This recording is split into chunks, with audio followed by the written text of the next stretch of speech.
Welcome to Black Man Speak. I'm your co-host, BJR Stewart.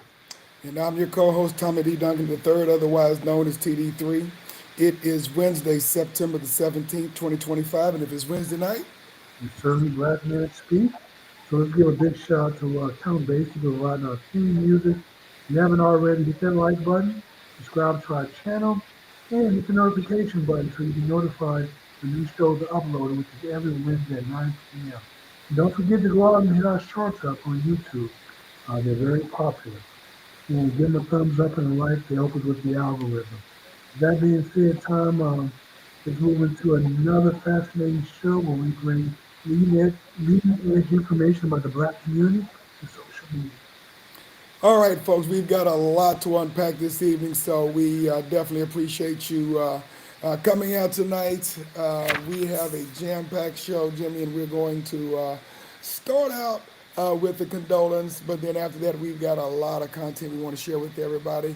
Probably a face you may not know unless you have been around for quite a while, especially basketball fans, old schools. George Raveling, who was a Hall of Fame basketball coach who played a major role in the MJ, that is Michael Jordan, signing a landmark endorsement deal with Nike, became an ancestor a few weeks ago, actually, on September the 1st at the age of 88. Raveling was inducted into Naismith Memorial Basketball Hall of Fame in 2015, had a career record of 335 to 293 from 1972 to 1994 at Washington State, Iowa, and USC. His success at those programs landing Raveling on the U.S. Olympic basketball staff in 1984 and 1988. Jordan was on the 1984 team that won gold and the Olympic Games in Los Angeles, and it was Raveling who helped convince MJ to sign with Nike, quietly as it was kept. He introduced Jordan to Sonny Vaccaro at Nike, which helped lead to a contract that gave Jordan his own brand, hundreds of millions of dollars, and changed the trajectory of athletic apparel history. So, for those of you who knew him, those in his family, we definitely want to share our condolences with you into the basketball world at this grave loss, and definitely want to honor our ancestors. So, our condolences, and for those who are a member of his family, we know that his spirit will be shining down upon you, Jimmy. So before we get to some of the stories, I'm going to take a brief moment of executive privilege, Jimmy. This past weekend, for those of you who may not know, Jimmy and I both are a member of Alpha Phi Alpha Fraternity Incorporated, and our chapter had its 40th anniversary this past weekend at Texas A&M University. What we call the Pi Omicron chapter, which is the designation for designation for our chapter at Texas A&M University. So we had over about 100 guys, give or take, who descended upon Texas A&M University, taking care of business and having fun. Made folks a little bit nervous because they're not used to seeing that many professionally well-dressed and I articulate men know, on the but no, campus. nobody's sagging, Tom. Everybody has a suit on and a tie and belts around their waist. Imagine that. Yeah, yeah, exactly. So they were, wondering what all these debonair and dashing looking men were out there. So we had a good time. Actually, these are my line brothers. Short one who's looking at us down from heaven, Brian Edwards. Rest in peace, my good brother. But we had some social fanfare. Kicked it, had a good time, enjoyed ourselves, Jimmy. Thursday through this past Saturday, and honored the founders of our chapter, that being our advisors, Dr. Alvin Lark Jr. and Kevin Carruthers, who actually was the first director of the Multicultural Services Center. And so just had a great time, Jimmy, and just wanted to give them a shout out because we had a good time, and it was good to see the brothers after all of this time. Some of them I have not seen literally since I was in college just a few years ago, and I will not age myself by saying how long ago that was. Now, I know you said our chapter, but actually, I played at Theta Phi chapter at University of New Orleans. Correct, correct. Uh, You're correct. so this was Tommy's chapter, and those distinguished brothers were his line brothers and his chapter brothers. So, Okay, very nice, huh? Yep, yep. So we had a good time. So glad to see everybody out. We had a good time. Chopped it up with the young guys and try to be a positive influence on them. So we'll see what happens. We don't know if we're going to do a 45 or wait till 50. That's a long ways off once you get a certain age, man. But before we jump into our stories, Tom, I have an announcement also. Okay. You may have noticed that I have given up on trying to grow a beard, mustache, or goatee. So I it's didn't know all you were been, trying to grow a beard, a mustache, or a goatee. huh? I didn't know you were trying to grow a beard, Oh mustache. man, because I can't grow it. It doesn't grow very much. Just enough to irritate my face, man. So I finally just decided to shave it all off, man, and give up. So I'll never be a basketball player, Hardy, or a baseball player. Those long goddamn goatees they grow. So I'm gonna go bare skin like you, man. I understand, man. It keeps you young, and now that you're trim and fit, man, you'll shave that off, man, because once you get our age, that gray starts showing. So Yes. yeah, probably a good idea that you go ahead and keep it shaved anyway. Well, we may have to change the name of the show from Two Black Men Speak to Two Handsome Black Men. Hey, that would work. That would work for me. That would work for me. All Okay, right. let's get into our stories. See what do we have. All right, a couple of stories that I think will definitely entertain. First, of course, we always focus on excellence and education within our communities. Well, there is a young man just 9 years of age, Aiden Wilkins of Montgomery County, Pennsylvania, who is already a sophomore in high school, is now taking classes in neuroscience at Ursinus College. Aiden showed signs of being gifted from a very young age, and his mother recalls him actually reading traffic signs at the age of 2 years old, which is very young. Most kids can't even talk or barely can talk by 2 years old. But he remains enrolled at a local charter school, but is spending several days a week taking neuroscience courses to supplement his education and prepare for his ultimate career goal of becoming a pediatric neurosurgeon. Kelly Sorensen, Associate Provost of Academic Affairs at Ursinus, recalled Aiden first visiting their campus in March, saying he showed up in a nice suit and a tie, curious and eager to talk about glial cells and neuroplastic, and even Shakespeare. So this young man obviously has a very bright career in front of him. Only 9 years old, Jimmy, already taking college classes, and we expect great things from this young man. It's just Yes, another we do. example of excellence. So, Tom, this is a young man who's properly motivated by his parents, have the right environment and encouragement to unleash his God-given talents. And I'm going to say that there's probably not that much special about this young man for his brain matter. Has the same brain matter between the ears as most kids do. It's just that he decided to use it to full potential.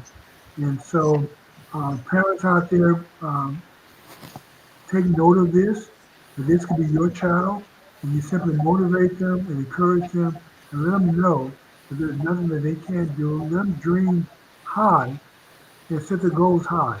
And never ever tell them that they're worthless or nothing or won't accomplish anything in life. Because this young man and others that we've chronicled on this show um, demonstrate what young kids are capable of doing if motivated properly. And then if that doesn't get there, you can't do it the positive way. You can always pull a leather belt out as added motivation to let them know if you don't get it done, this is what awaits you.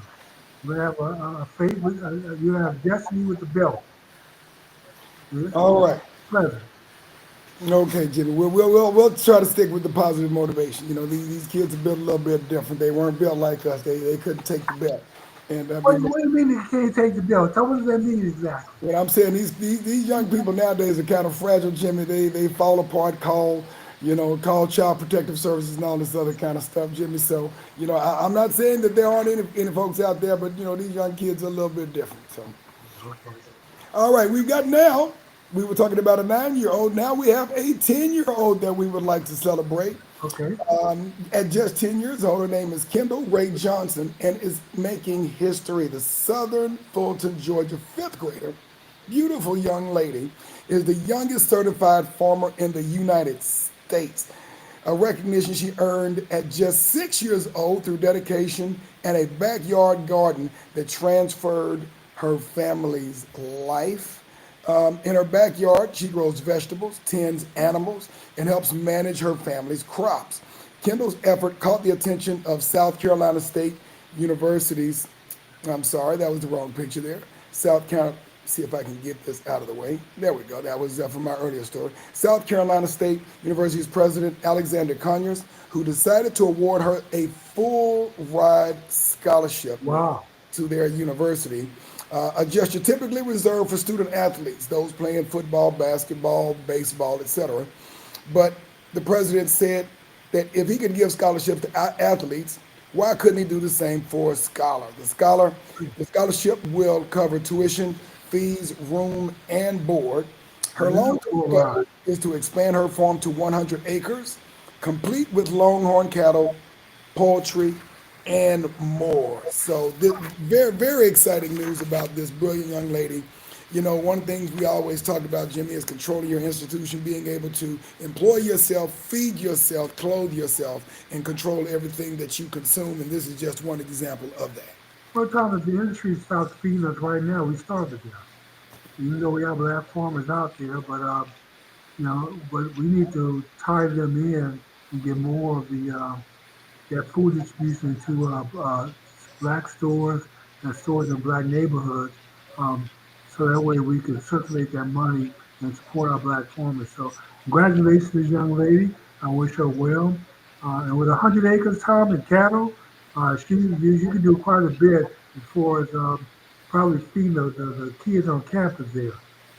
Yeah, Jimmy, and for what it's worth, I mean, when we were growing up, I remember my grandparents, great grandparents. You know, everybody had a farm or access to a farm, grew their own vegetables, and so we were actually able to feed ourselves. We weren't dealing with a lot of the chemicals, hormones, and things of that nature that are wreaking havoc with our bodies now. And so this young lady is another, shining example of what we can do. Only being 9 years old, became a certified farmer at 6 years old. And this is what we need to see. We need to be able to feed ourselves. We need to be able to employ ourselves and control our own destiny. This is the only way So to do it. So, congratulations to this young lady. congratulations. Congratulations to this young lady. We expect to hear more from her in the future. All right, Jimmy, the next story is going to be kind of an interesting. I know we've talked about cancel culture in the past, and I thought this was a pretty interesting one. This was just kind of a throw in. We'll keep it short.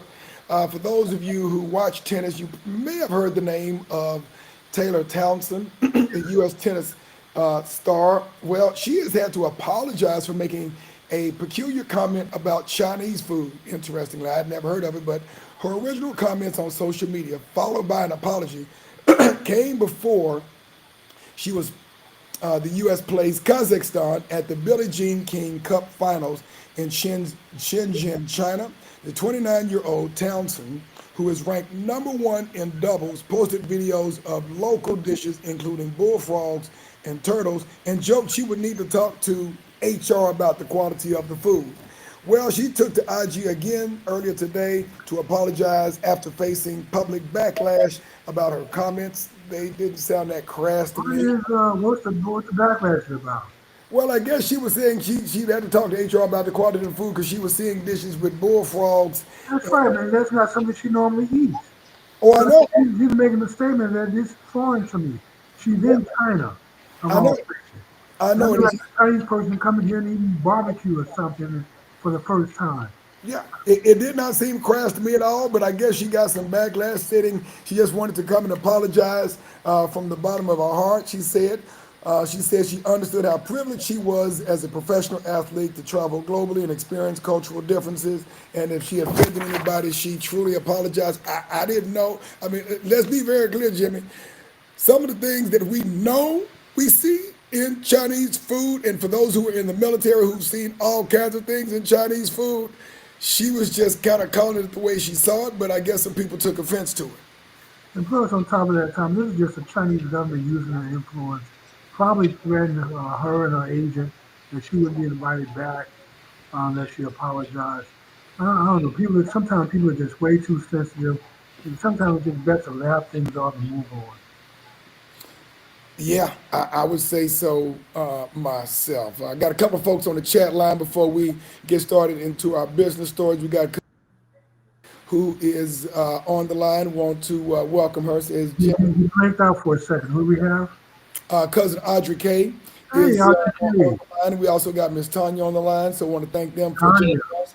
Two of our biggest fans, along with Uncle Asar, who is with us every week as well. So we want to thank them for giving us a shout and supporting our show. So let's get into a little business news, and then we'll move forward with our news around the community and around the world. Of course, there's been a lot of hullabaloo this year about the interest rates, and it looks like the Fed finally Fed finally lowered the rates, huh? the Fed cuts interest rates by a quarter percentage point today. Its first reduction since December of 2025, and projecting possibly two more rate cuts by the end of the year.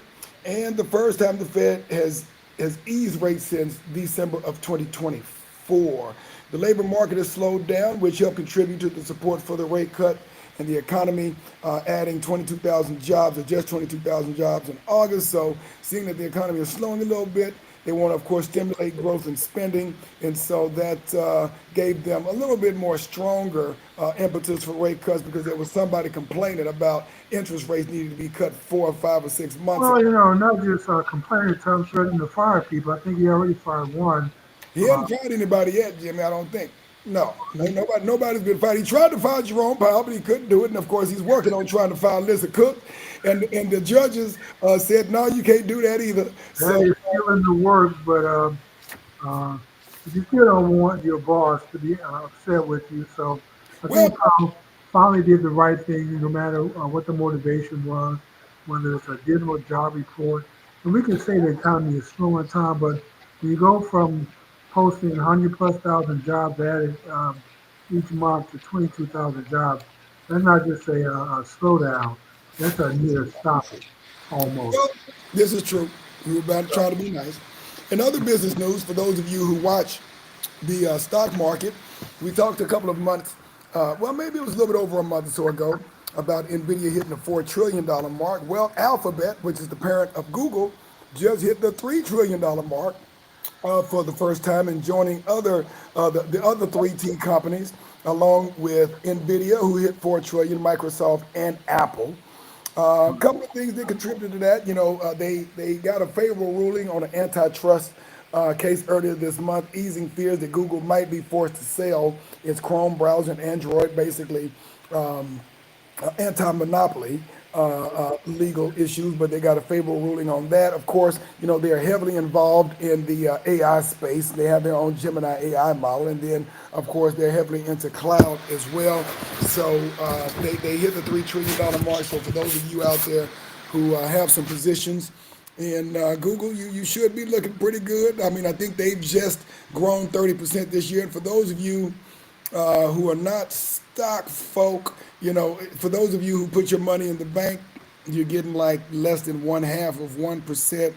I'm not saying that you should jump into the stock market, but if you look into index funds and or stable companies that are growing, and you do it carefully, you can do a little bit better than what your money's looking like in the bank. So congratulations to Well, those some who of these companies are good long-term investments because they're going to continue to grow.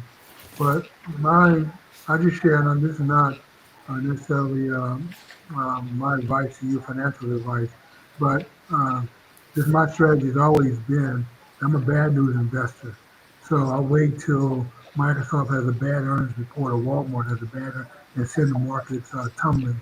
They're only going to tumble for a couple of days before they rebound and bounce back. So the best time to buy stock is when bad news is being reported. So just sit back and wait, stockpile your money. Don't just jump in there and buy high and then sell when bad news comes. When bad news comes, that's when you open up the bank vault and start buying. yeah. And So if the guy at the White House starts threatening more tariffs, and then the response, that's a good time to buy. What that do is you? a good time to buy, Tom, because you know what? All those stocks that were adversely affected. I remember you telling me about people's portfolio being affected and the old people. But you know what? All those portfolios are bounced back. So Exactly, that's my point. and eventually it always does. It does. But where it does hurt are folks And that was the point I was trying to make. They need the money like right now. They're like retiring either like late last year or retiring this year, and then they get a blip in what they saw Well, in their they need to be portfolio. in mutual funds or bonds, telling them they need more cash right now. Don't be in the market to give me monthly income. So because the market fluctuates, but yeah, anytime there's bad news, anytime anything is reported, it generally doesn't take much for the markets to go down. Like one company, Microsoft, can have a bad earnings report, and guess what? All of the tech sector, the Nasdaq, the S&P 500, all of a sudden will drop a couple hundred points. So that's the time you put your buy orders in. You want to buy these companies, and then just wait a month or two for them to rebound. So And, you'll come out, you'll be able to reap that 20, 30% growth, even though they've just rebounded back to where they were before they started to tumble. and what Jimmy's talking about is what we commonly call a pullback in the Yeah, market, and that's different than a low quality stock with a low quality company. right. You know, it usually, and that's not all cases. Usually, if a stock is very very cheap, there might be a reason it's very very It's very cheap for cheap. a reason, Tom. Exactly. But if you have a high quality company that has a pullback because the market is pulling back and the market is pulling it down, that's different than a poor quality company that has a poor business model and poor leadership. Two different things, apples and Yeah. oranges.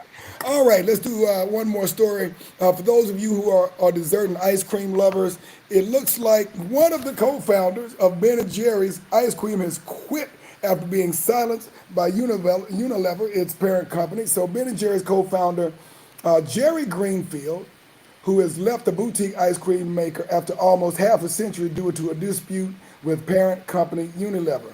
In a letter shared on social media, Greenfield said the organization had lost its independence after Unilever put a halt to its social activism and voices its opinion on certain issues.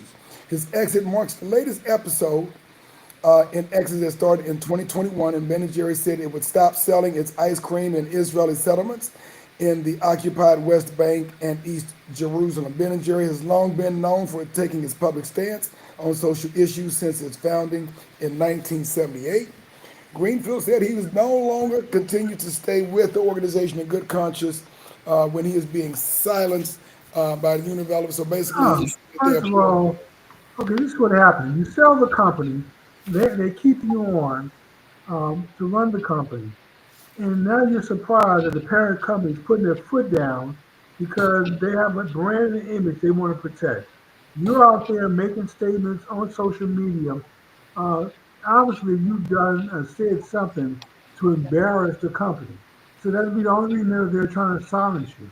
But if you can't put out their rules, they're the owners of the company. You don't own the company anymore. You sold out. So you took the money, you gave up control of the company, and now others are calling the shot.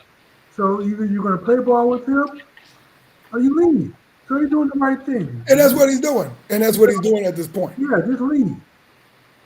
So it will be definitely be interesting. They said that they had an agreement that would allow them, because that is part of the really part of the values of Ben and Jerry's. They came up with the business model. Ben and Jerry's is known nationally and internationally as providing desserts and ice creams and things of that nature. But kind of one of the hallmarks of the company was also having a social conscience as well. And so the company, even though they had an agreement to allow them to continue serving their constituency and their values, says that, you know what, it's time to get out. They are kind of pulling back on their side of the deal. So Well, plus, everything is about the bottom line profits now, or it should be for these publicly owned companies. And those saying of be woke, go broke is true. You can have a social conscience on your own dime in your own time. Not in the company, not at the cost of the company. So I would do the same thing once I recover and start another company. I wouldn't want my damn employees doing anything that would put the company in peril, reputation wise. So if that well, was the case, if I discovered it, I would ask them, hey, either cease or go find another job.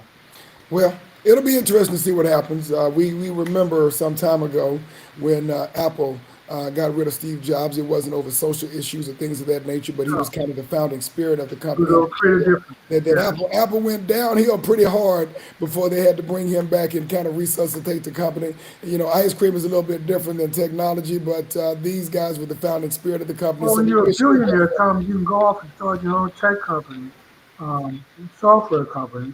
And I think they had a computer that they developed and a new operating system that they developed that was going to compete against the Apple OS or iOS. Um, so, I mean, it was smart to bring him back because you certainly don't want to lose that kind of genius, when you competing with Microsoft and Oracle and other software companies out there. So, Absolutely. what's So our next story? all right, next story. This is something that maybe not as the headlines of national news. We'll talk a little bit about that later, but had a very, very sad situation with a young man, a student at Delta State University of Mississippi, that unfortunately was found hung from a tree. And it looks like they're about to do an autopsy. So officials at Delta State University of Mississippi are conducting a full autopsy on the body of DeMartravion Reed, or Trey Reed, a 20-year-old student who was found hanging from a tree on their campus. The 2,700 student school in Cleveland, Mississippi, has maintained that no evidence of foul play has been found thus far. Reed's family has retained preeminent civil rights attorney Ben Crump and is pushing for answers and an independent investigation into the situation. One of the things that the family is definitely disturbed about is that they originally told the family that he was found dead in his room, and as it turns out, they were getting information, a more transparent information from the media than from the school.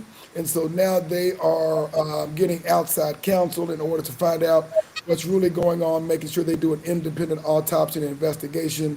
Because even though they are saying no foul play there, they are kind of concerned that their son, who they know quite well, was found hung from a tree near a pickleball court. Which I don't know, Jimmy. I don't know anything about pickleball, but if you can, Miniature tennis, Tom.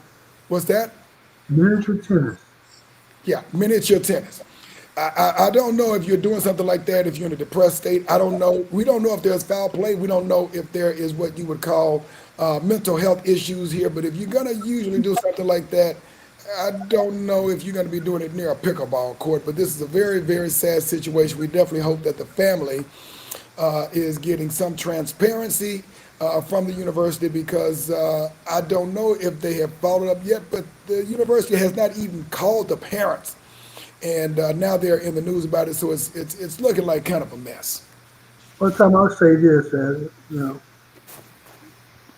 the death is a suicide, I think you can determine that fairly quickly. The fact that they say that they, they're not saying there was no foul play. They're just saying there's no They're evidence, saying no evidence of no foul play. evidence of foul play. So there could certainly be foul play, and just covered up very well. So let the investigation pursue. They want to bring Clark in and his people to look around and poke around. More power to them. So they discover something great. If they don't discover anything, then that'd be very unfortunate that the family will be left without the answers that they need for closure on this matter.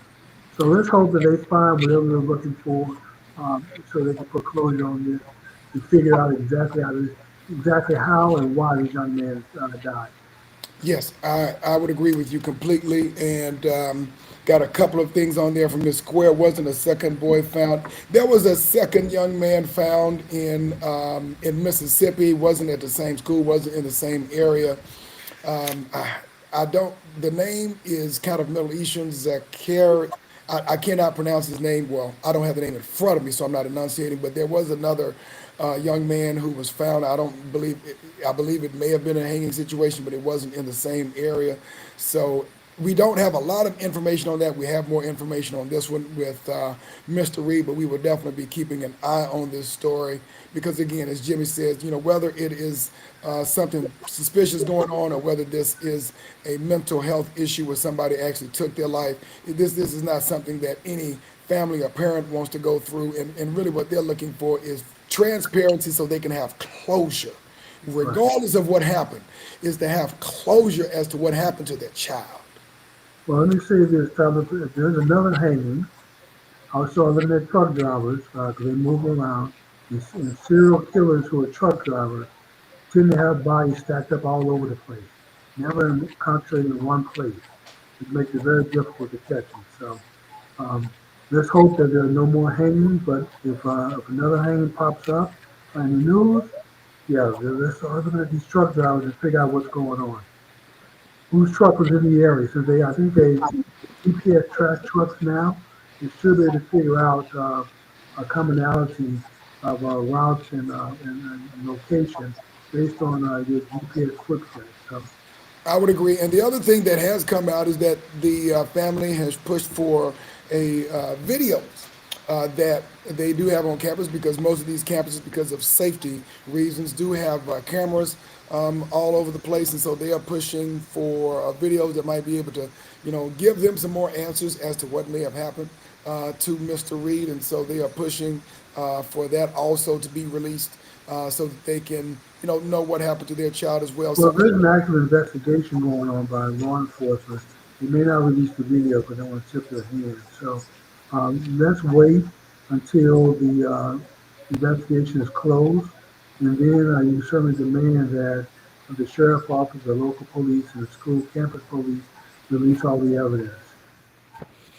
all right, but definitely our condolences to the family, not just for, of course, Mr. Reed, but the other young man as well in Mississippi. And if we get more detailed information on his situation, we'll definitely share that information with Okay.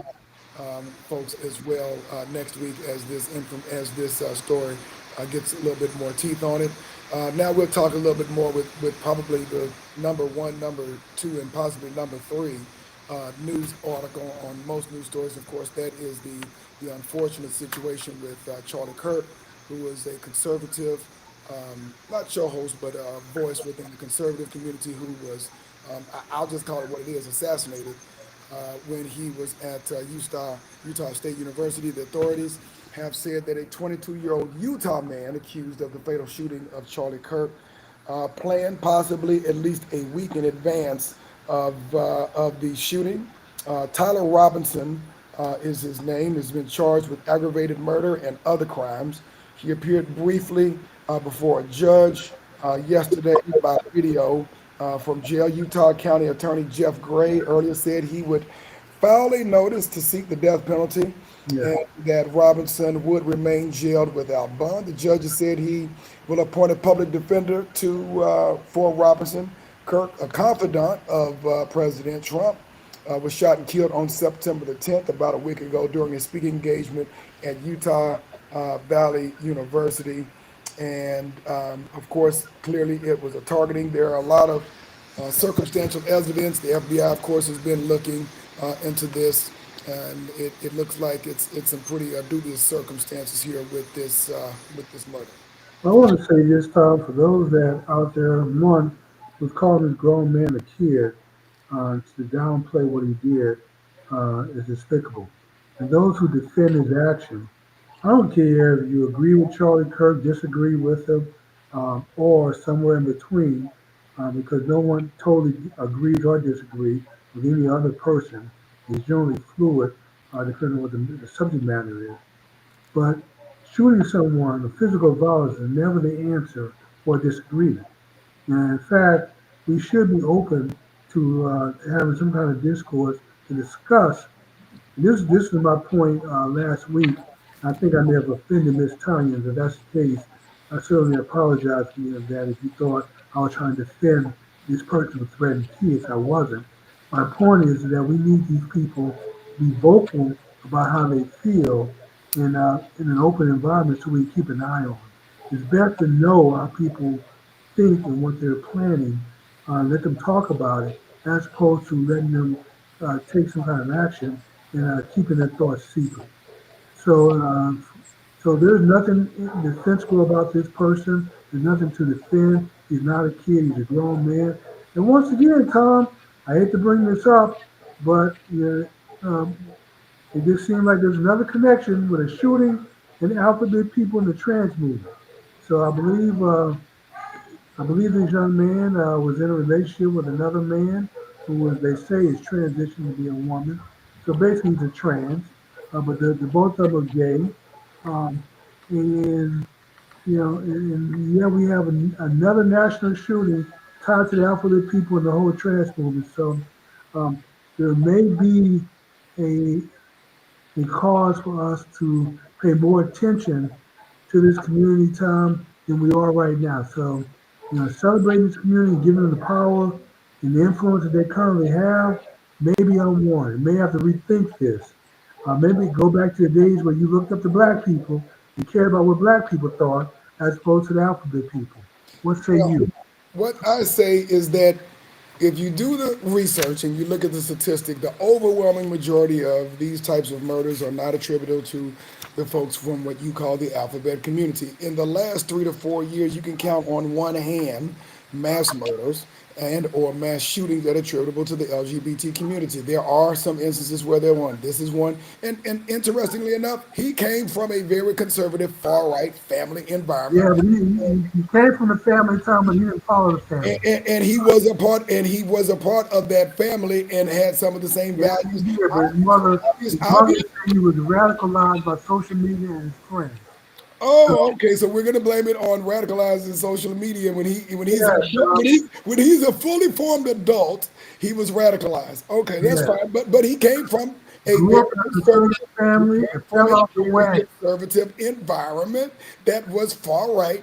And obviously, yes, he was involved with a man who is purportedly a transgender. I don't get into anybody's business, their personal affairs and things of that nature, but he came from that type of climate. He came from that type of environment. And from my understanding, usually far right people come from very conservative Christian values. I don't know what happened to him if he grew up in that and he's 22 years old. Not necessarily the case. My family is very liberal in their politics.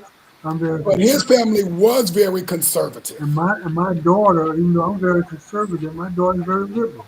So Okay. it's not always a correlation to your parents and how you were raised. He was raised in that environment, but he was radicalized by social media and his liberal friends. Um, and evidently, maybe he stopped taking his meds one day, but Meds. Now, where do the meds come from? uh, I Tom, haven't seen anything about meds. because Tom, when you wake up and decide that you're going to murder someone because you don't like their views, and really, what he really didn't like was the views of not supporting the trans movement or the alphabet people. Which Charlie Kirk was a big Christian, and not that he was opposed to trans people. He was opposed to government paying for surgeries, using the military as a social experiment for trans. You want to go out and convert? Go convert. And keeping boys and men out of girls' bathroom and sports. That's the only thing he was opposed to, not the person itself. If a trans person came up and wanted to join Turning Point USA, I'm pretty sure he would allow it, provided they keep their views to themselves and not go out there advocating on behalf of Turning Point to make it seem like Turning Point was okay with this. But as a person, Charlie Kirk had no problem with trans people. But like I said, it was policy. Policy against boys and men in girls' bathrooms and sports, and the government having to pay for it and use the military for social care. Those are the things he spoke out against when it came to the trans people. Otherwise, he didn't say anything about liking them, disliking them. He doesn't go as far as I do with tying them to a bunch of mass killings here lately, even though you want to take the historical, look at all of history perspective. I'm looking at the last couple of years, and this is what I see. So, um, do you have more to add on to this, or do we go to the next story? Well, I would say that if you want to know, and quite frankly, I'll be completely 100% transparent. I didn't even know who Charlie Kirk was until all this stuff came Okay. up. And one of the things that has come out about this guy, because he had had some communication with him and his partner, is one of the things that he said that he did not like is he had had enough of the hatred. And when we say hatred, we're talking about the hatred that is purportedly or allegedly Yeah, that's the thing, Tom. That's why I say maybe he stopped taking his meds espoused by Charlie Kirk. because there is no hatred that came out of Charlie Kirk's mouth. Wait a sec, let me finish.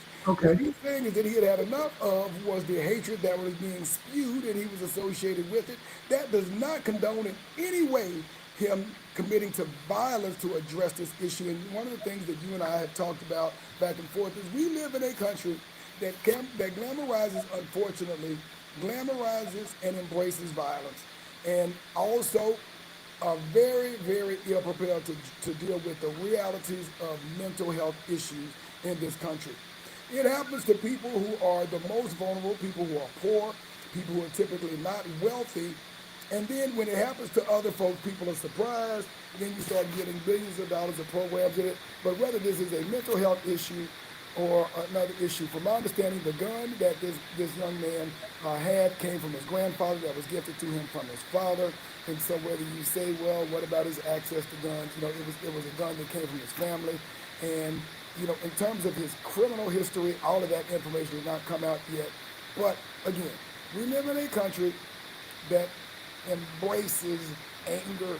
And then when you look at the proliferation of legal weapons in the hands of people in this country, probably more illegal weapons, or not illegal weapons, but weapons than mobile phones and things of that nature. Unfortunately, things like this happen. There is no way to condone this man's behavior and what he did. And our condolences to the family of Mr. Kirk. At the same time, we've got to start dealing with issues and stop politicizing things and actually start fixing some of these problems, as opposed Tommy, once again, as opposed this to is kicking the the man down the street. this is the standard liberal way to spread the wealth. It's not a we issue. It's a radical liberal issue. You don't see conservatives protesting the ICE the center deportation. You don't see conservatives out there rioting, tearing stuff up, burning stuff up, and you don't see conservatives tearing shirts and hats and taking hats off of people. No, you see that from the radical left, Tom. It's not a we issue, it's a radical left issue. When the radical left is not in power, I've said this for many years, and more it comes true. When they are not in power, they go crazy. They'll absolutely lose their mind. And this is, you're right. The violence that they display, not from the right, not from Republicans, not from conservatives, not from Christians right. They're not ones out here doing this, Tom. This is the left who are doing this. And it's all they're doing because you dare to disagree with their opinions or their views. It's not, nobody's attacking them personally. People on the right don't go attack people on the left personally. We disagree with your policies and the way you think and the way you govern. So what? I don't agree with the policy of Biden, but so what? You don't agree with mine either. But that doesn't give me the right to go beat him up. That just means I didn't vote for him. But if I was running for office, he wouldn't vote for me. So we both can exercise our voice through our votes and our support. But that's not good enough for the radical left, Tom. They resort to violence. You have Antifa, you have Black Lives Matter, you have other radical left groups out there that when you don't agree with them, violence is the result, Tom. So it's not a we issue that we need to solve. It's a radical left issue that we need to resolve. What It say was you? not a radical left, Jimmy, who actually stormed the White House on January the 6th, and I don't recall them being radical left. And there were law enforcement officers who were killed, unfortunately. Nobody was killed. Tommy man died of a heart attack at But you, home. oh, Jimmy. And you weren't even on the job, Okay, tell you Tom. what. Okay, tell you what. Oh, The okay. person that was Don't killed believe was me. shot by an Don't officer. believe The me. lady, Don't the believe Jimmy. officer, Just do the your officer died of a heart do attack the at home. intelligent thing after being attacked. Do the intelligent thing. Do your own research. Don't How believe much me. storm did you get Don't believe me. Don't when believe the Jimmy. guards Do your own are research. escorting people It's around? only okay, People Jim. in Do you understand? uniform. What you're saying is the right and the far right have never ever gone to violence to address the issues. Okay, that's fine. Just do your research. All I saw was people walking through the Capitol, the guards opening doors for them, with using their keys, unlocking doors. How violent is this when people are in line? Now I know the people who stormed the doors, broke a few windows. Okay, you want to charge them with trespassing and destruction of public property? Fine. But once they got in, most of the people there were orderly, in line, and behaving themselves. Forget them attacking the law enforcement who were actually trying to. Nobody attacked an officer. He died of a heart attack at home. Who God. killed him, Tom? Okay, do the research yourself. Okay, if he was killed with all the video, who got charged with murder? Do the research yourself, I folks. did do the research. Time I watched the video. Evidently, you watched a limited shot. Go watch the video, folks. Tom, there are 10,000 hours plus of the video. Go And watch. I'm saying you only watched a small clipping and they Go watch wanted you the to video. see. Go watch You the video. never saw the other piece of that, but that's fine. That officer did not die on the job, did not die on site. He died at the home of a heart attack. And they keep wanting to connect it to the rise, but that's fine. So what you're saying is people attacking and I'll storming. send you the video, Tom, of people marching through the That now, Capitol you said, in line, taking their Jimmy, in line with the let's guards, be the real. same police that you're talking The about, only people opening the doors for them and letting them in. there How is much of a ride is there that? is not major massacres. There If were you no fires set, there because were let's no be furniture destroyed, if there were if no it people was if it attacked. was a group of black Compare that to a Black Lives Matter riot, Tom. there were on July the 6th, those people would be dead if they were black. But they happen to be white, and that's the reason that there were not mass murders on. Compare January 6th to a Black Lives Matter riot. Compare January 6th No, to no, an no, Antifa no, riot, no, no, where no, people no. get hurt, where people get beat up and shot and killed. We're talking about a attack on the Capitol. I'm saying can do the comparison. Yeah, we're talking about the There's no Capitol. comparison, Tom. I know I, there's no comparison. okay. There's no All comparison. right, Tom. You want to make the argument that the far right Folks, is do just as radical as the far left, then research. go ahead and make that argument. God. You can hang your hat on January 6th. I'll Okay, go ahead and give you that. okay. There are a What's the couple. next story? Let's make sure we. Okay, John William J. Dub said, "Good to see you back." I guess he probably wasn't here last week when you came back. Got Odd Mod. I know who you are, bro. Good to see you out of Florida. We need to reestablish modern day Green Book networks across the national black community. Yes. With each other. Herman Winston, what's going on, Herm? Jimmy Kimmel pulled off of air over Kirk's remarks. Yes, Jimmy Kimmel has been pulled indefinitely, whatever that means, over his remarks. We've Well, got some. not just him, but quite a few professors. I heard assistant dean was fired. But there's some people who celebrated the death of Charlie Kirk who have been punished. Got you. Once again, none of those were Republicans, Tom. Okay, I'm sorry, Republicans and MAGA and far right, they're only peaceful, fun-loving people. They never do anything violent. I get No, it. I'm not. I'm saying when you look at the reaction of far left Democrats and liberals, the little bit that Republicans do doesn't even compare. Okay. A Republican didn't get shot at baseball practice like Scalise did. Uh, um, Rand Paul was attacked in his yard. You don't hear Democrats saying they were attacked in their yard. Trump was shot at, attempted to be assassinated twice. By Who's out someone here from trying to his kill? Who's community. out here trying to kill Biden? He was by someone from his community, Jimmy. I mean, it's interesting because I guess someone trying to firebomb Mark Shapiro's house, it didn't come from the left. And nobody said anything And on about top of that, two firebomb Supreme Court justices house. were threatened, and the Biden administration put up very little protection for the Supreme Court justices, even though they were being threatened on a regular basis over the Roe v. Wade ruling. So come on, Tom. I know you want to make this Folks, an equivalent so situation, let's say but what? there's no comparison Do, between right and left. do your own research. Do your own Yeah, research. I tell you what. I tell you what.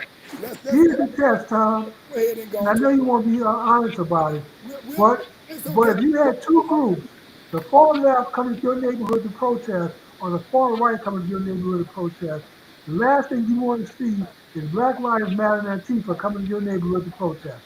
I guarantee you, you want those conservative Republicans who clean up after themselves. Whatever mess they make, they clean up after themselves. They're not burning stuff down, and they're not killing and attacking people in your neighborhood. If you had a choice. So with that being said, Tom, you can laugh it off, but you know it's telling the We've truth. got 10 minutes left. Let's go, because we haven't even got to 10 sports minutes yet. left, and we've got to get to some sports. So, Yeah. all right, we've got two things. We've got the top 50 NIL programs. Of course, we've got the games of the week as well. So, which one do you want to get to Okay, first? Tom, what's wrong with this story when the top 50 schools for NIL money, and then the top Right. 100 players, there's no black schools on the list, Tom. Do we Correct. not, do the HBCUs not pay their players out also? they ain't got the type of money. Of course, most as you and I both know, and we've talked about before, off the top, HBCUs are grossly underfunded historically from the state and or otherwise, and of course, they don't have the funding and or the resources that most of these D1 schools have, and so they're not going to be a part of the top 50 in terms of NIL revenue. One, because they don't have the resources, they don't have the boosters, and they're not going to have the support that your D1 schools or even probably D2 schools as well. Very sad case, Tom. I Yeah, guess well, I would have been absolutely shocked if I would have seen an HBCU know, on the top there 50. were some small schools on the list that I never heard of that made the top 50, like 40 to 50, but not one HBCU. But on top of that, Tom, how do you recruit these days if you can't offer something to top recruits? You're forever going to get the hand-me-downs. This is the reason, Jimmy, why I was a little bit underneath my skin with the whole thing about Prime moving from Jackson State to Colorado. I get it because he's going to be getting, he's going to get the bag. He got the bag and he got the resources. But short of something like that, an anomaly where you have the number one recruit in the country that comes to an HBCU, the only reason he went there was because Prime was there. And when Prime was gone, he was gone. Well, he took a lot of players with him also, Tom. A lot of those players got paid at Colorado State. I didn't realize not Archie Manning, $6.5 million, Tom. You Yeah. know, if I'm making $6.5 million a year, and he's at the bench for 2 years at Texas, I'm not sure I even want to come out to the NFL after I stacked up that kind of. What in the world does a college player need with $6.5 million when you come from a rich, wealthy family? Your granddad, your dad, your uncle all played professional football and are super loaded. So you grew up with privilege, and you go to school and you're the highest paid college player. Yeah, I mean, and Arch, of course, is yeah, he's doing quite well, and these kids are making real money. Nothing wrong with them being, I guess, provided now that it's legal. Of course, it's always happened. It was a little bit under the table, but yeah, these kids are making big money. They're just getting it directly above board and legally now, as opposed to underneath the table. But this has been going on since well before we were in college. Well, I can't blame anyone, Tom, for chasing the paycheck. Most of us have done it most of our lives. We call it work. Um, but yeah, the HBCUs can't compete to get top recruits now when there's a money train at the big D1 schools. So if you, And again, this was the reason why I was a little bit salty about Prime leaving. I understand Prime is not hurting for money, even not making the money, at the University of Colorado, but the exposure that HBC, not just Jackson State, but the HBCU community got because of Prime. We have seen very little of that exposure since Prime has left. Even though, of course, there are great games very going. little, Tom, how about nothing? Yeah, yeah, great. I mean, since he's left, I mean, it's like poof, Right, just dried up. and that was my concern is that after he's gone, they're going to be gone. He was the one getting the attention. At the end of the day, you can't fault him for going and being able to make the money and get the bag. This is my thing. He's been with Colorado, I think, 3, maybe 4 years now. Yeah. And now that, of course, Shador is with the Cleveland Browns. Of course, you've got Travis Hunter, who is now with the Jacksonville Jaguars. And, of course, he didn't get that conference championship while they were there. Not that he doesn't have quality players, but it's going to be a much tougher road for him now. And I think that, the watch and the clock are going to be on him now. Unlike at Jackson State, where he could have just literally been a god for as long as he wanted to. What I don't like, I don't mind the money to some degree, although these amounts are outrageous. There's no college kid needing millions of dollars to go play college sports. Tom, I don't like the portal. You don't like You tell me the transfer portal. They tell you look up. You have one university this semester, another university next semester. You keep moving around. There used to be a penalty to transfer. You used to have to sit out a season before you get transferred to discourage kids from moving around like that. Now You play a season, you know, like how much time you got. Bam, next year you play another school. Like Right. goddamn. You know, somebody has to give. So yeah, I just don't like the transfer portal. These Uh, kids are moving around way too much. It's hard yeah. to coach a kid. You need them, sometimes you need juniors and seniors that you've coached for a couple of years to make them solid players. But you only have them for 1 year, and they don't like the money they're getting, they don't like the playing time, and they're gone next year to another school that made them better offers. To me, it messes up all of our college football. So Well, Nick Saban got out at the right time. Well, for what it's worth, it's like a semi-pro league. At this point, It is. they can transfer from one school to another, and so they're just kind of like being in a semi-pro league before they get to the big leagues. So, for what it's worth, the kids are being compensated. Not all of them are making big money, but at least they are being compensated because the majority of those young people are not going to make it in the pros. 1% maybe, and Well, that I hope they stack up their dollars, Tom, because you're right. Uh, what does the NFL stand for? Not for long. Right, and unfortunately, in a lot of cases, even if you make it to the pros, you're only playing for maybe 4 years, and if you are not being very fiscally responsible, you're broke within the next 3 years after that. True. So, again, the key thing is make the money in college. If you make it to the pros, great. You got to be very, very fiscally responsible with your money. Get the right people Well, the good thing is the NFL now is mandated that these agents hire investment counselors for these players, especially the high draft picks who get the big contracts, to make sure this doesn't happen. Gotcha. So even if they don't get extended or sign another deal after their rookie contract, they're still pretty much set up fairly well if they got drafted in the first 2 rounds. True. Now, after those later rounds, people get drafted on Saturday. Yeah, you may get $100,000 here, $50,000 here, but those other guys will get millions up front, and a lot of their money is guaranteed in those first 2 rounds. So, Remember, Tom, all I can say now is, how about those Cowboys? dude, really. You So we watch got the game. the week. It was a game. The Cowboys and the Giants. The Cowboys beat the Giants 40-37 in overtime against the lowly New York Giants, and it was a So great now they're lonely. lowly New York. When was the last time the New York Giants have been relevant? Jimmy, come on, man. Everybody said they rebuilt their Nobody has defense. confused the New York Giants with being a threat to being in the playoffs. And so I will say that it was an entertaining They game, got the quarterback they've been looking but there for. was They got a no rebuilt defense. defense. They No got defense. neighbors that are a star wide receiver. Tom, how are they lonely, man?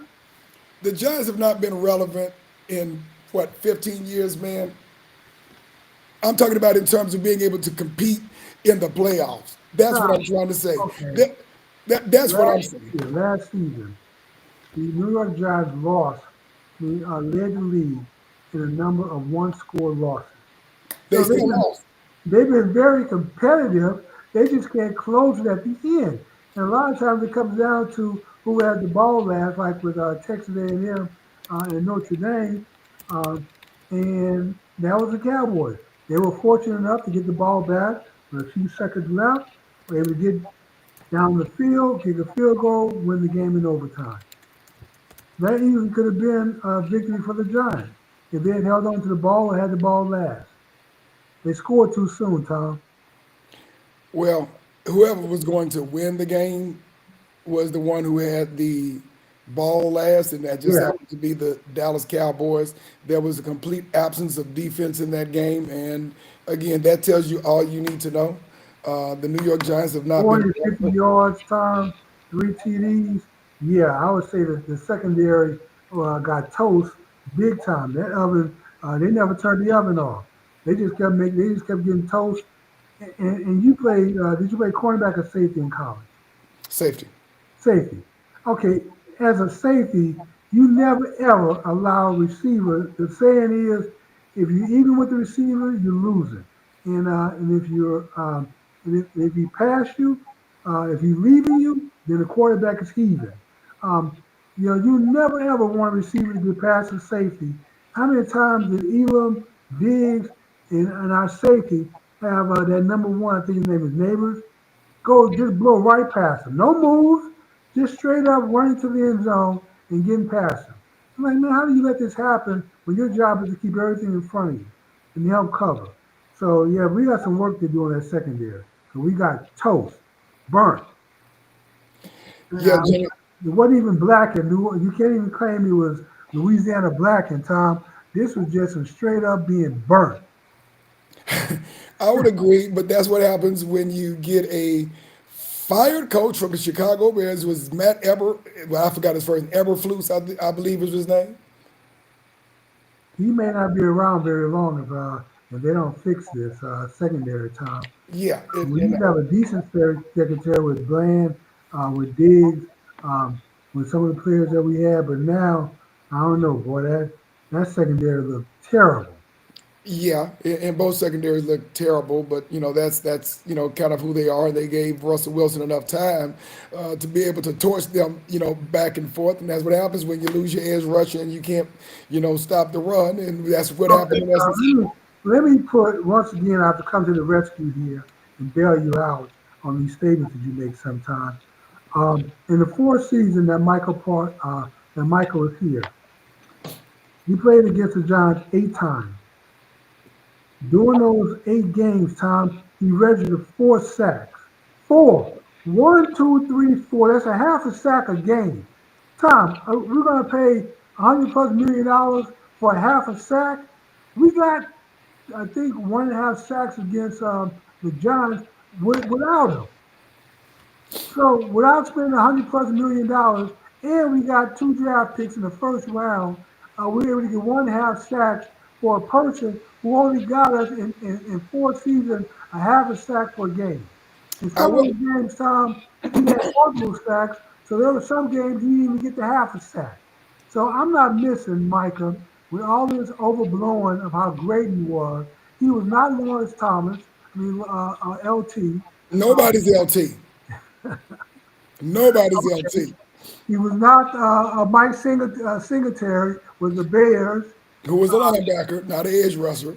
okay, and he was not what was Baltimore's Hall of Fame linebacker, Ray Lewis. Ray Lewis. He's not Ray Lewis, Tom. Agreed. So, Agreed. He's so not Ray Lewis. He's not Michael Singletary, both of which are linebackers. But I will say this: he has already made a decisive impact on the Green Bay Packers. he Who, made 1 sack the whole game. but see, this is the thing, and you've said this before yourself. He's not making a lot of sacks, not the last couple of years, because they are double and triple teaming him. And if you watch any Cowboys game, you will know that if your other players are not running roughshod over people, then somebody is doing something wrong because he's going to get double and triple team and touched on practically every play whenever he is in there. And so at the end of the day, yeah, he may not be making that many sacks, but he's making a huge impact. And what that means is that opens the doors for a lot of other people to be eaten while he's in the game because they're going to be focused on him. And let me tell you this also, the Cowboys, he may not have a ton, but he's got more sacks in the first 4 seasons, of his career than very, very few people have had more sacks in his first Tom, that's 4 seasons. only Number one, and number two. In addition to that, Jimmy, the Cowboys have always had a top-rated defense with him there. We'll see what happens when this you year. look at top pass rushers today, Tom, they didn't start as rookie. He started as a rookie, so he got a head start. Correct. And he's only averaged 12 sacks per season for 4 years. So he got 48 sacks with the Cowboys. Some of those sacks were multiple sacks per game. So, Tom, of a 17-game season, he didn't even average a game of one sack per game. This is what I'm talking about. Sometimes you can But overhype a player, and a well, lot of this, Cowboys but I will players say this, and overhype. this is a fact. He has had more sacks over his first 4 years. There's Yeah. there's one player who has had more sacks during the period of time that he's had, and his name is Reggie White. Well, I was going to say maybe Reggie White. Reggie White, and that's very, very, very. Reggie White started as That, a that's first year also. that's that's So it high, does help. that's high cotton. If the only person you can say that has had more sacks in their first 4 years is Reggie White, that's high cotton. But here's my point, Tom. We need a sack per game, plus some rushes and a few tackles against the run. That's what you pay $100+ million for. Not just an edge rusher who gives you, I don't know, three-quarters of a sack per game on average. Okay. First sacks of a 17-game Okay. season is about 65%. Okay. And so a 65% effective rate is not worth $188 million in two draft picks. Man, you know what? The Cowboys should But take those are the going to be late first round draft It picks. They got doesn't to matter. Tom is be. still It, first round. it, it, it does matter And you because can at the end of package the those day, first rounders to late. move up. What are you going to get in the late first round towards the end of the first round? Because the Green Bay Packers are going to be good. So when they get those first round picks, they're going to be towards the end of the first round, and you're not going to get a premier quarterback. You're not going to get the best left tackle who's going to be protecting your quarterback in a late first round. We're No, talking about 32 picks in the first round, correct. 32 in the second round, 64 players nationally. And so in the first two rounds, you can get quality players. True. In the first round, you should get a starter. Either Agree. They should early, be. They should early be. first round, late first round, doesn't matter. You're a first round draft pick and your money's guaranteed, you got a protected slot. You should be starting or coming off the bench getting a lot of playing time. As a second round pick, you should be getting significant playing time even as a backup. So I'm not trying to hear that just because they're late first rounders, they're garbage picks. They I got didn't say second round garbage. I picks, didn't say garbage. But this is what I am going to say, Jimmy. Micah Parsons is a top 10 impact player in the league, not a quarterback. Not a quarterback. He is a top 10 impact player in the league. That's why he got a premium. Tom, if he did more to stop the run, I would say I agree with that. But he But did he's not a tackle. He's an edge rusher. Edge rushers are not going to be getting as many tackles and you know because what, they're edge Tom? rushers. Last time I checked, and we've talked about this before, and I hate to keep having to bring it up because I have to kind of educate you on these things. Funny. Edge rushers are great during the season, but come playoff time, guess what? Teams are running the ball, especially between the tackles. They're controlling the clock. They're playing the field position game. And if you can't stop the run, which the Cowboys historically the last couple of years have not been able to stop the run, all them edge rushers, those Still can. okay, still can, but they did a lot better job now in a little better position. But if you can't stop the run between the tackles, you are toast come playoff time. So having a great edge rusher, who last time I checked against Green Bay playoff game, zero sacks, zero pressure, zero tackles. He was what we call an O for Tom, O for everything. Playoff time when it counts, Tom, not regular season. When you're trying to compete for the trophy to get there to the Super Bowl, you need to be able to stop the That's run. that's. Having a great edge rusher, I would say the Cowboys have a culture problem when it comes to the playoff. There's no one player. he's Cowboys not have one a player, Tom. Cowboys have a culture problem when it comes to the playoffs. But I We will do a say whole this, lot of we can find a whole folks, lot of folks, talent for the man for $120 the man million who's talent educated that we me, pay. let me give you some education. Edge rushers close out games. That's the difference they make. Period. They close out games. When Tackles, that when that when that when that quarterback needs to be put on his behind at the right time, that's what an edge rusher does for you. yeah, Tom. If you could, Just it saying. happens. But when you over sacks, over tackles, and over pressures, yeah, that great edge rusher wasn't so great against Green Bay. He got But his I will tell you I will tell you this much, folks. Y'all watch the trajectory of the Dallas Cowboys and y'all watch the trajectory of the Green Bay Packers. we Not will just during the regular season, but during the playoffs. we do And just then we'll have this conversation. We'll have yeah. this. Let's And watch the Cowboys and the Packers. Then we'll $188 have this conversation. million saved and two draft picks picked up, and we got the same sack production that we had even when he was here, Tom. All right, So we're not doing that much better. we'll find out if those first round pickers, whatever they happen to be, and then what they pan out to, which is about 3 or 4 years out. When folks say they ain't got that much time, Jerry said he ain't got that much time. He trying to win a Super Bowl now. Not exactly. We'll see what happens in 4 or 5 years when those I draft remember picks come another out. player we traded called Herschel Walker, where we got some late draft Oh, picks. that's apples and oranges there, Jimmy. You cannot compare that to He this. picked up a Emmitt Smith, a Hall of Famer, leading Oh, I rusher agree. in But history. Jimmy, Picked up but that's Michael Cook. Jimmy. That was when you actually had a coach. That was with So, you. so, so don't poo poo on first round picks, Tom. Oh Even if no, they're I fading never first round. poo-pooed on first round picks. What I'm saying is, if you're trying to win now, those two first round picks next year, the year after that, is going to take those folks, Well, this may be a those players a couple rebuilding of years to year, develop. and then the next 2 years may be our year. So we'll see. It's Anyway, Tom, always it'll always be next year for the Cowboys, and then the next year just goes to the next year. well, the coach only has a 3-year contract, so he only has this season 2 more to get it done. So we will see what happens.